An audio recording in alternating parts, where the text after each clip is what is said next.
The people of colonial Calcutta had certainly heard of voting, but they had never been allowed to participate in it. To them, it seemed like yet another game played by the British, much like cricket. From the middle of the 19th century, Indian intellectuals gradually began to understand the concepts of democracy and the exercise of political power through voting. Meanwhile, after Queen Victoria assumed direct control over India, it became necessary to establish a definite set of rules and regulations for governing the country. One such provision was the holding of elections at fixed intervals. At first, only the British were allowed to vote. However, under increasing pressure from the native population, the British government amended the Municipal Act in 1874 and, for the first time, granted voting rights to native citizens. Preparations then began for the elections of the newly formed Calcutta Municipal Corporation. For the first time in history, Bengalis were given the opportunity to take part in the excitement and spectacle of an election.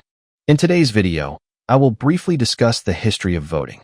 First of all, welcome to my channel, and please don't forget to subscribe. Apart from the dry reports published in newspapers, very little might have been known today about that first election. Had it not been for the publication, in that very year, of two remarkable Bengali periodicals. The first was Harbola Bhanr, and the second was Basantak. Modeled after the British magazine Punch, both publications were rooted in satire, mockery, and wit. Much like the famous sketch-style pieces once written by Hudom, these journals published articles based on contemporary events in a similarly lively and humorous manner. In an article titled Election, published in Basantak in December 1874, we find that most people had little idea of what this thing called voting actually was. People were going around asking one another, "What exactly is this voting business, sir?" The amusing part came when they were asked whether they intended to vote. Each person offered an opinion of their own, and those opinions were not very different from what we hear from ordinary people even today.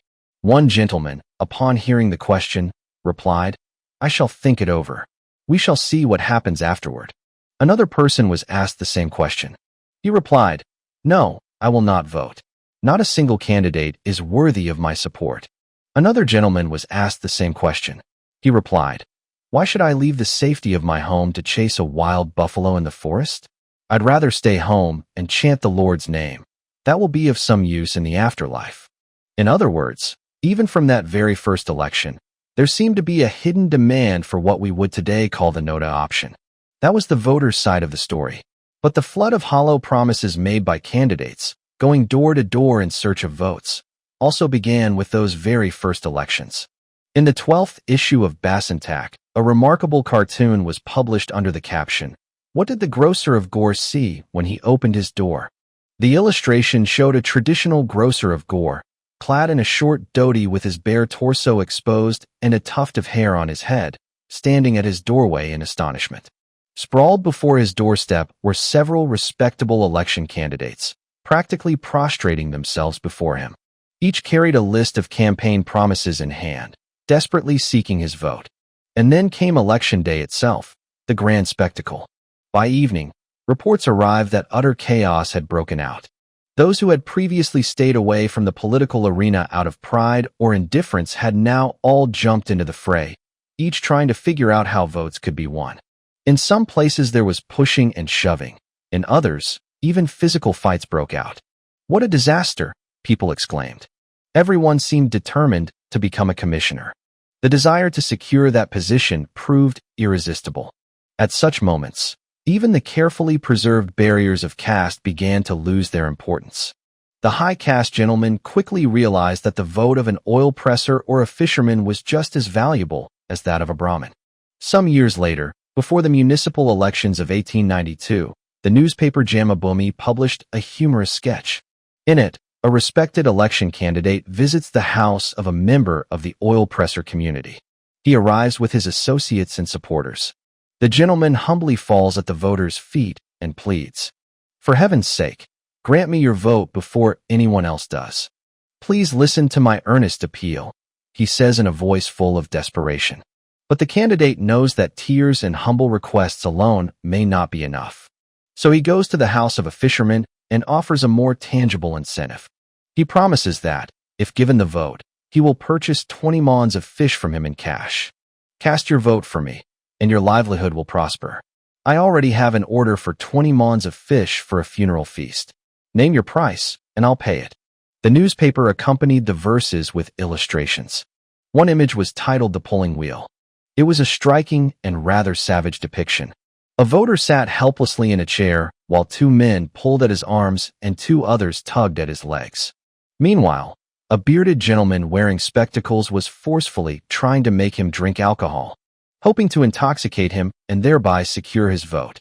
And for those voters who could not be swayed even by drink, there were always threats and intimidation waiting in reserve. And what did those threats sound like? Listen to this. "You must gather everyone's votes and give them to me, because I belong to all parties and all factions alike. There shall be no exceptions, none whatsoever. I swear by Mother Goddess, by Lord Jagannath and Subhadra, by the priests of Kaligat, and by Mudna Mohan of Bagbajar. You must vote for me." Vote buying, it seems, was present right from the very beginning. Not only that, candidates constantly tried to win over voters through various temptations and inducements. Let me quote one example. "That day there was great commotion over my master's vote. Indra Babu said, 'Give both your votes to me.' But Hudam Babu replied, 'No, that will not do. Both votes must be cast for me instead.' It nearly led to a riot. Then, later that night, Hudam Babu secretly summoned my master and persuaded him to vote in his favor by offering 25 rupees in cash along with a pair of Simla-made shoes." In his diary, Jamdutta writes that voting in those days was not conducted secretly as it is today. Voting was completely open and public.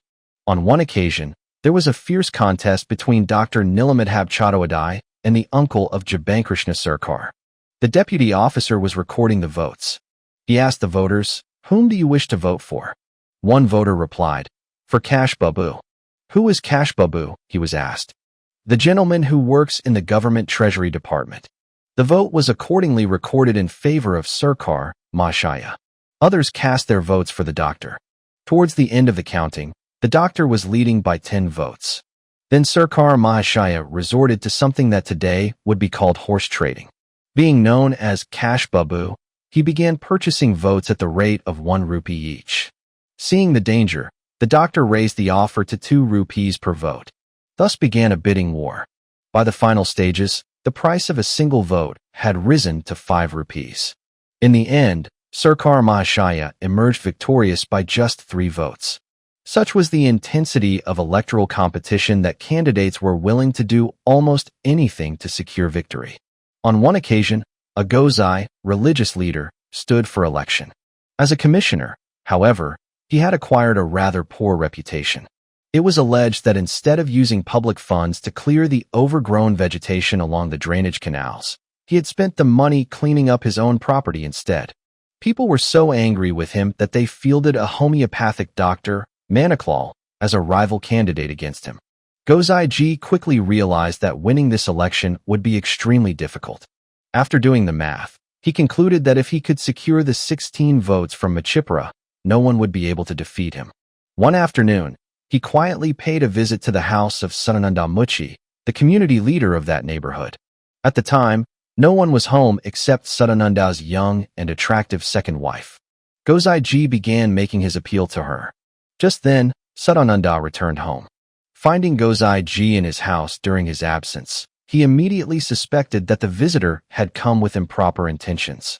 Enraged, he grabbed an anvil used for hammering nails and attacked Gozai Ji so viciously that the latter was nearly beaten to death.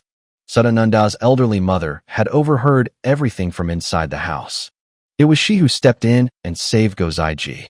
Realizing his mistake, Sadananda apologized.